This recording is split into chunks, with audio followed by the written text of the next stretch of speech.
자, 우리 인사하겠습니다. 은혜 받읍시다. 하나님의 은혜가 오늘도 우리 가운데 충만하게 되기를 주님의 이름으로 축복합니다. 우리는 분명 하나님의 거룩한 백성입니다. 그리스도의 피값을 주고 사신 세상과 구별된 존재입니다. 이런 우리를 베드로 사도는 왕같은 제사장이라고 부르고 있습니다. 자, 그런데 이것이 우리의 모습인데 우리의 일상의 삶은 어떻습니까? 세상과 구별된 삶을 살고 있습니까? 왕같은 제사장의 모습으로 세상 속에서 살고 있습니까? 가정에서, 직장에서, 학교에서 우리의 말과 우리의 선택과 우리의 반응이 세상 사람들과 어떻게 다릅니까? 화를 내는 방식이라든지 돈을 대하는 태도라든지 성공을 꿈꾸는 기준이라든지 세상 사람들과 거의 똑같이 흘러가고 있는 때가 얼마나 많은지 모릅니다. 우리 안에 틀림없이 하나님께서 주신 은혜도 있고 또 하나님의 자녀로 부름을 받았다는 감격도 있는데 현실에 나는 자꾸만 세상의 기준을 따라가고 있고 눈앞의 이익과 감정에 휘둘릴 때가 많습니다. 이렇게 사는 삶의 결과가 무엇일까요? 우리를 통해 드러나야 할 하나님의 영광은 가려지고 하나님께 주신 은혜와 복을 온전히 누리지 못하게 됩니다. 신앙생활을 하기는 하는데 기쁨이 없습니다. 예배를 드리기는 하지만 감격이 없습니다. 그래서 삶이 힘들고 지칩니다. 왜 이렇게 되었을까요? 우리가 연약해서일까요? 물론 우리는 연약한 존재입니다. 하지만 이것보다 더 근본적인 이유가 있습니다. 그것은 우리가 하나님의 말씀보다 세상의 소리를 더 많이, 더 자주, 더 깊이 있게 듣고 있기 때문입니다.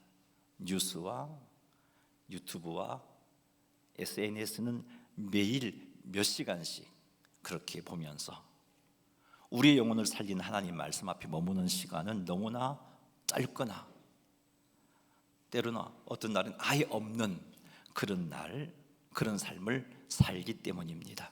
그래서 예수님을 주님이라고 부르는 성도들의 생각이 세상 사람들처럼 흘러가고 삶이 세상의 사람을 닮아가는 것입니다. 사랑하는 성도 여러분, 거룩한 백성답게 살고 싶습니까? 정말로 하나님께서 주신 은혜와 복을 깊이 그리고 지속적으로 누리고 싶습니까? 아무도 없네요. 큰일 났습니다.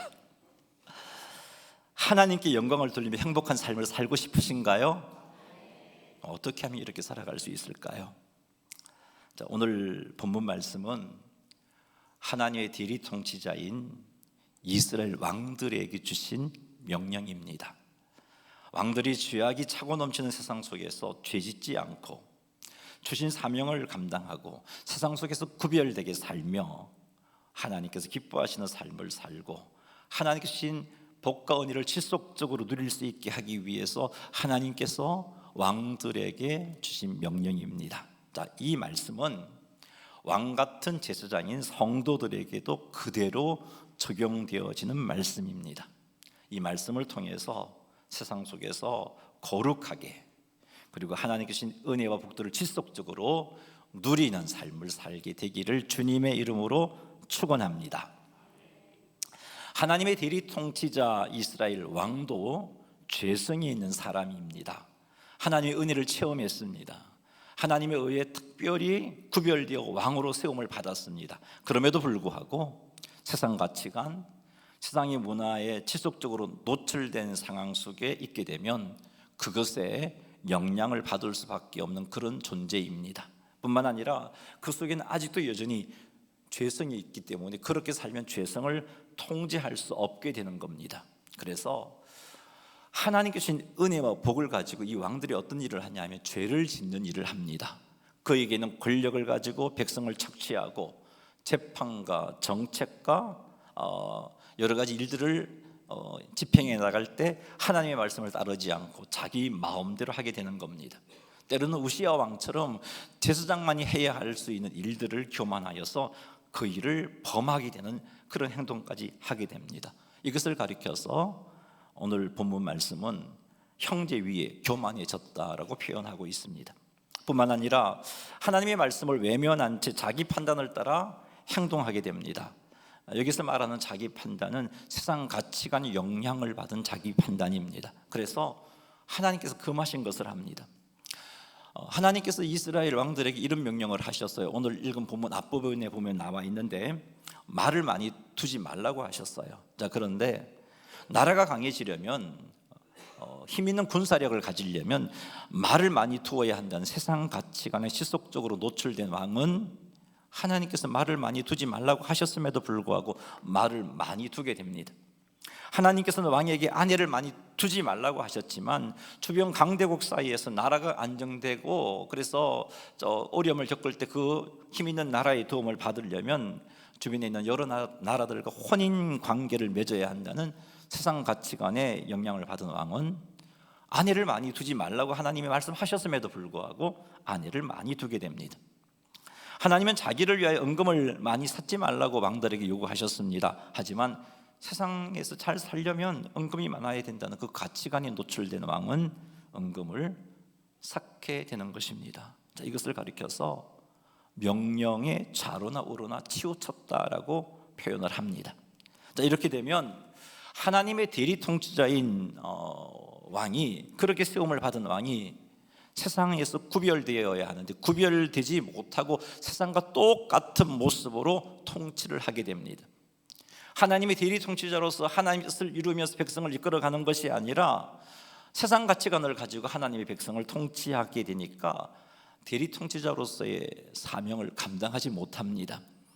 하나님께 주신 은혜와 복도 온전히 누리지 못하게 됩니다. 나아가 하나님께 책망을 듣게 되는 것입니다. 이것을 너무나 잘 알고 계시는 하나님께서는 하나님의 대리 통치자들이 이런 실수를 범지 않도록, 이런 아픔을 겪지 않도록 하기 위해서 오늘의 말씀을 그들에게 주신 것입니다. 신명기 17장 20절 말씀 한번 읽어보겠습니다. 그리하면 그의 마음이 그의 형제 위에 교만하지 아니하고 이 명령에서 떠나 좌로나 우로나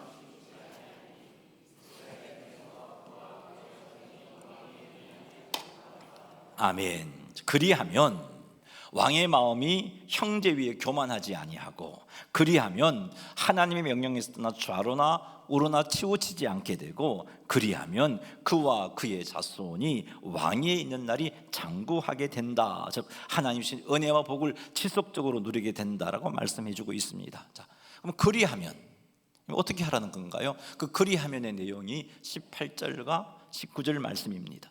18절과 19절 말씀대로 행하면 비록 여전히 죄성이 있어도, 비록 죄가 많은 세상 속에 내가 살고 있어도 죄성의 지배를 받지 않고 하나님의 말씀에서 떠나지 않고 세상 속에서 구별되게 살 수 있게 되고, 나아가 하나님께 주신 은혜와 복을 지속하여 누리게 된다는 것입니다. 자, 그렇다면 18절과 19절의 내용이 무엇이겠습니까? 한번 살펴보겠습니다. 18절 한번 읽어보죠. 그가 왕위에 오르거든 이 율법서의 등사본을 레위 사람 제사장 앞에서 책에 기록하여. 아멘. 하나님께서 왕위에 오른 그 왕에게 무엇을 요구하셨습니까? 이 말씀을 보니까 율법서의 등사본을 책에 기록하라, 이렇게 기록되어 있습니다. 자, 이게 개역 개정의 번역이죠. 자, 이 표현을 보면은 율법의 등사본을 보고, 여기 책은 두루마리를 의미합니다. 그 율법의 등사본을 보고 두루마리에 기록하라라고 이렇게 이해를 할 수 있습니다. 하지만 원어의 의미는 이런 의미입니다. 율법서를 보고 두루마리에 그 율법서를 기록하여 등사본을 만들라라는 그런 의미입니다. 하나님께서 왕위에 오른 자에게 율법서의 등사본을 만들게 하신 목적이 무엇이겠습니까? 원어 성경을 보면 개역개정이 번역하지 않은 단어가 하나 있습니다. 그 단어가 로라는 단어입니다. 이 단어의 의미는 그를 위하여, 그런 의미입니다. 자, 이것을 살려서 18절의 의미를 정리해 보면 이렇습니다. 그가 왕위에 오르거든 그 자신을 위하여 레위 사람 제사장 앞에서 율법서를 두루마리에 기록하여 등사본을 만들라, 이렇게 정리할 수 있습니다. 그렇습니다. 하나님께서 왕에게 율법을 두루마리에 베껴 쓰게 하신 것은 왕을 위하여 그렇게 하신 겁니다. 이렇게 하여 왕의 재성을 다스리게 하는 하나님의 말씀을 가까이 두게 하신 겁니다. 이렇게 하여 끊임없이 쏟아지는 세상 가치관으로부터 왕을 지킬 수 있게 하는 하나님의 말씀을 곁에 둘 수 있도록 하신 것입니다. 자, 그런데 이 구절에서 우리가 주목해야 할 표현이 있습니다. 그것은 레위 사람 제사장 앞에서 율법서를 두루마리에 기록하라고 하신 겁니다. 레위 사람 제사장 앞에서, 그냥 왕이 자기 마음대로 아무 때나 그렇게 기록한 게 아니고 레위 사람 제사장 앞에서 기록하게 하셨습니다. 왜 그렇게 하셨을까요? 왕이 율법서를 두루마리에 기록할 때 왜곡하지 않도록, 그렇게 기록하기 위해서, 잘못된 기록을 하지 않도록 하기 위해서였습니다. 제사장은 율법의 전문 해석자입니다. 제사장은 백성들에게 하나님의 말씀을, 율법을 가르치는 역할을 맡았습니다. 왕이 제사장 앞에서 율법을 기록할 때 제사장은 왕이 그 율법서를 제대로 기록하고 있는지를 볼 수 있었고, 또 제대로 기록할 수 있도록 도와주고 점검하는 일을 할 수 있었던 겁니다. 만일 이런 과정이 없이 왕이 율법서를 등사하다 보면 잘못 등사하게 됩니다. 잘못 뺏겨 쓰게 돼요. 여러분 성경 필사를 해보셨잖아요. 하다 보면 얼마나 많이 고쳤었습니까? 고치기는 하셨지만 또 때로는 자세히 보면 좀 뜻이 이상하게 쓰기도 한 때가 있을 겁니다. 그게 우리예요. 그래서 만약에 왕이 제사장의 통제를 받지 않고 율법서를 등사해서 자기 곁에 두고 늘 읽는데 그게 잘못 벗겨졌다면, 그래서 하나님의 말씀이 왜곡되어 있기 때문에 어떻게 되겠어요? 왜곡된 말씀의 영향을 받을 수밖에 없겠죠. 그래서 이게 참 중요하다는 겁니다. 우리 안에는 아직도 꿈틀거리고 있는 죄성이 있는데 이것을 다스리려면 하나님의 말씀을 가까이 해야 합니다. 신앙의 연조가 중요한 게 아니에요. 50년을 신앙생활해도 70년을 신앙생활해도 하나님 말씀 가까이 하지 않으면 이 죄성이 이끄는 대로 행동하게 되어 있습니다. 계속해서 쏟아지는 세상 가치관으로부터 우리 자신을 지키려면 하나님의 말씀을 가까이 해야 합니다. 말씀을 가까이 두어야 말씀을 읽을 수 있고, 말씀을 읽을 때 그 말씀이 우리를 지켜줍니다. 그래서 하나님은 이스라엘의 왕으로 등극하는 그 왕에게 이 말씀을 하신 겁니다. 말씀을 베껴라, 두루마리에 베껴라. 베낄 때 오류가 생기지 않도록 제사장 앞에서 베껴라 라고 말씀하신 겁니다. 여기서 우리가 주목해야 할 것은 등사하게 하신 목적입니다. 필사하게 하신 목적이에요. 그 목적이 무엇인가 하면은 하나님의 말씀을 항상 왕이 가까이 두게 하기 위해서였습니다. 그래야 말씀을 읽을 수 있고, 그래야 그 말씀이 왕을 바로잡아 줄 수 있기 때문입니다.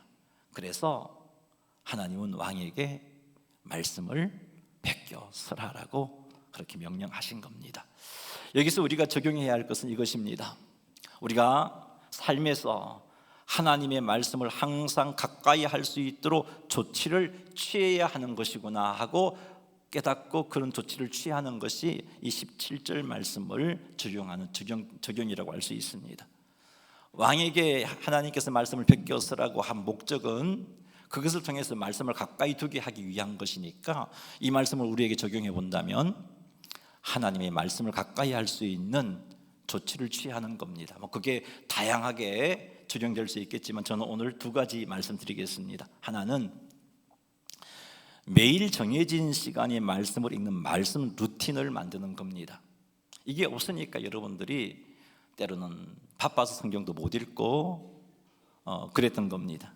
시간이 나면 성경을 읽어야지, 바쁜 일을 대충 정리하고 나면 성경을 읽어야지, 이런 태도가 우리로 하여금 말씀을 규칙적으로 읽지 못하게 만들었어요. 하루 이틀 빼먹게 만들었고, 하루 이틀 빼먹다 보니까 일주일 빼먹게 되고, 그러다 보니까 말씀 읽기를 중단시켜 버렸던 겁니다. 하지만 말씀을 읽는 시간을 정해두면 우리 규칙적으로 말씀을 읽을 수 있게 됩니다. 예를 들면 나는 출근하기 전에 성경을 읽어야지, 그리고 출근하기 전에 늘 성경을 읽게 되면 매일매일 읽어낼 수가 있는 겁니다. 아침에 일어나자마자 성경을 읽어야지 하고, 그 아침에 일어나자마자 성경을 읽으면 매일매일 읽을 수가 있어요. 점심 식사 후에 다른 것 하기 전에 말씀을 읽어야지, 이처럼 말씀 루틴을 만들어 두면 성경을 규칙적으로 읽는 데 도움이 됩니다. 그래서 이 17절을 가지고 적용하는 첫 번째 적용입니다. 매일 정해진 시간에 말씀을 읽을 수 있도록 여러분만의 말씀 루틴을 만드시기 바랍니다. 두 번째는 성경 읽기 프로그램에 참여하는 겁니다. 혼자 성경을 읽으면 중단하기 쉽습니다. 그러나 때로는 스트레스가 되기도 하지만 성경 읽기 프로그램에 참여하게 되면 성경을 읽어냅니다. 그런데 성경 읽기 프로그램에 참여할 때 주의해야 할 것이 있습니다. 그 읽기 프로그램을 만들고 이끌어가는 단체가 올바르게 성경을 해석하고 가르치는 곳인지를 점검하셔야 됩니다. 마치 이 왕이 성경을 필사할 때 제사장 앞에서 필사하게 하신 것과 같은 이치인 거죠. 우리 교회에서 하는 성경 읽기 프로그램이 있습니다. 우리가 금년에도 많은 성도들이 읽었는데, 이 프로그램은 이미 검증된 것이고, 이 프로그램은 여러분들이 성경을 1년에 적어도 1독을 할 수 있도록 도와줍니다. 이미 우리 2025년에 성경을 1독하신 성도님이 53명입니다. 이 프로그램을 통해서 2독하신 분은 10명이에요. 그래서 금년에 이제 공식적으로 저한테 이 프로그램을 통해서 읽은 성도님 숫자를 파악해 보니까 63명, 10명 그 중에 2독하신 분입니다. 어떻게 하냐면은 매일 여러분에게 그날 읽을 분량의 성경 음성 파일을 보내드립니다. 그래서 그 음성 파일을 들으면서 성경을 읽으면 되는 거예요. 만약에 너무 바빠서 힘들다면 그냥 좀 주의를 해서 듣는 것만으로도 도움이 되더라고요. 그래서 이때도 정말 중요한 게 말씀 루틴을 정해 두는 겁니다. 성경을 읽을 수 있는 그 루틴이 정해져 있어야 규칙적으로 읽어낼 수 있고 스트레스 받지 않고 읽어낼 수 있습니다. 바쁜 일을 하고 성경을 읽으려고 하니까 때로는 어떤 날은 성경을 못 읽으면 부담이 되고 스트레스 받는 거예요. 그래서 중간에 포기하게 됩니다. 사랑하는 성도 여러분, 2026년도 저는 우리 오천제일교회 오늘 이 말씀을 듣는 모두가 이 성경 읽기 프로그램에 참여하셨으면 좋겠어요. 이것이 성경을 가까이 할 수 있는 조치를 취하는 겁니다. 성경 말씀 앞에서 우리가 이런 결단을 하게 되면 이 말씀을 통해서 우리를 지켜낼 수가 있습니다. 우리의 죄성을 다스릴 수가 있고, 이 말씀을 통해서 끊임없이 쏟아지는 세상 가치관으로부터 우리를 지켜낼 수 있습니다. 사랑하는 성도 여러분, 이 말씀 루틴을 만드는 것, 성경 읽기 프로그램에 참여하는 이 일에 모두가 참여하셔서 2026년도에는 하나님의 말씀을 적어도 1년에 1독 하게 되는 우리 모두가 되기를 주님의 이름으로 축원합니다. 자, 이렇게 하면 하나님의 말씀, 이렇게 하여 하나님의 말씀을 가까이 하면, 그래서 날마다 성경을 읽으면 어떤 일이 일어나는가? 19절을 한번 읽어보겠습니다. 평생에 자기 옆에 두고 읽어 그의 하나님 여호와 경외하기를 비우며 이 율법의 모든 말과 이 규례를 지켜 행할 것이라. 아멘. 하나님의 말씀을 평생에 자기 옆에 두고 읽게 되면 하나님 경외하기를 비우게 됩니다.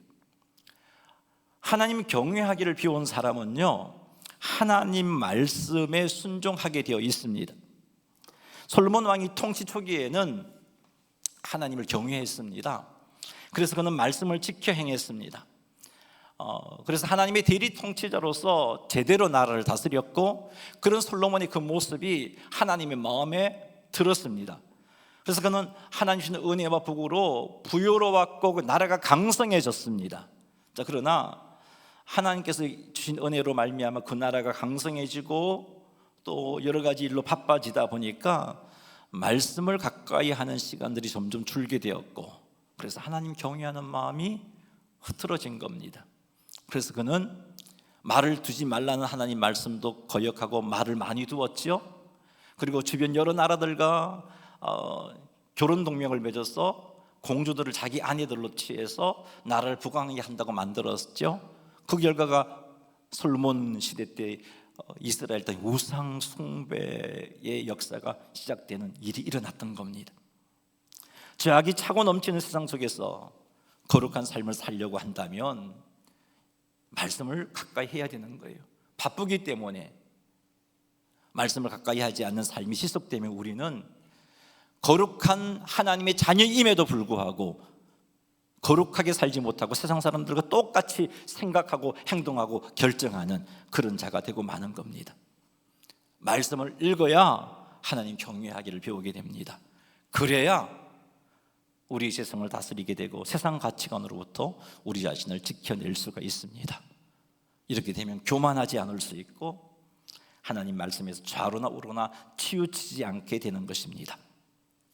사랑하는 성도 여러분, 우리가 세상 속에서 거룩하게 살지 못하는 이유는 의지가 약해서만이 아닙니다. 하루 종일 세상의 가치관이 노출되어 있으면서 정작 우리 영혼을 살리는 하나님의 말씀 앞에 머물지 못했기 때문입니다. 오늘 본문은 하나님께서 왕에게 율법을 곁에 두고 평생 읽으라고 그렇게 명령하고 있는 본문입니다. 이 말씀은 왕을 억누르기 위한 족쇄로서 주신 말씀이 아니라 왕을 살리기 위한 생명의 끈으로 주신 말씀입니다. 세상의 가치관이 왕을 흔들기 전에 하나님의 말씀이 왕의 마음을 붙잡도록 하기 위해서 이런 명령을 주신 것입니다. 사랑하는 성도 여러분, 거룩은 먼 곳에서부터 시작되는 것이 아닙니다. 거룩은 교회 안에서만 가능한 특별한 삶이 아닙니다.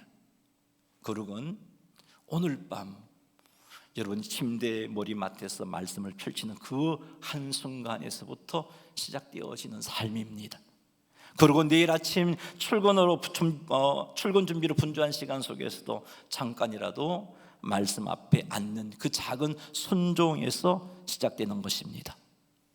말씀을 가까이 하여 읽으면 하나님 경외하기를 배우게 됩니다.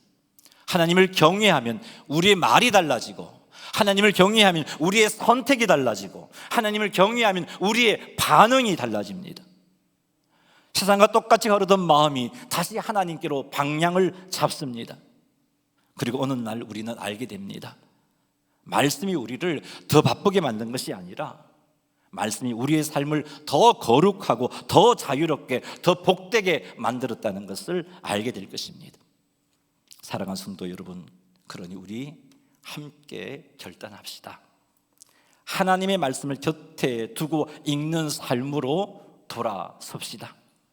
말씀 루틴을 세우고 교회 공동체의 성경 읽기 프로그램에 참여합시다. 이렇게 하여서 세상 소리보다 하나님의 음성을 더 자주 더 깊이 듣는 하루하루를 살아내시기를 주님의 이름으로 축원합니다. 하나님 오늘도 우리에게 말씀하십니다. 내 말이 너를 지킬 것이다. 내 말이 너를 세울 것이다. 내 말이 너를 끝까지 복되게 할 것이다. 말씀에서 시작되는 거룩, 세상 속에서 드러나는 거룩, 이 길은 우리 모두가 함께 걷기를 하나님이 원하시고 있어요. 그러니 이 세상 속에서 드러나는 거룩을 사모하면서 하나님 말씀 앞에 서서 이런 삶으로 하나님께 온전히 영광 돌려드리시는 성도님들이 다 되시기를 주님의 이름으로 축원합니다. 구호 외치겠습니다. 비춰주세요. 3번 외치겠습니다. 시작. 세상 속 거룩 말씀에서, 세상 속 거룩 말씀에서 시작된다. 한 번 더요. 세상 속 거룩 말씀에서 시작된다. 예, 심표를 안 찍었네요. 자, 기도 제목 제안 드립니다. 3가지 제목입니다. 말씀을 가까이 할 수 있는 행동을 할 수 있는 결단을 하게 하옵소서. 예를 들면 말씀 루틴을 만들게 해주시고 성경 읽기 프로그램에 참여할 수 있는 용기를 내고 결단하게 해주십시오. 2번째, 말씀을 읽을 때 하나님을 더 깊이 알아가게 하시고 그로 인해서 하나님을 경외하는 자가 되게 하옵소서. 3번째, 말씀이 내 말과 내 태도와 내 삶의 방향을 바꾸게 해주소서. 이 제목 가지고 우리 주의 이름 한번 부르고 기도합니다. 주여.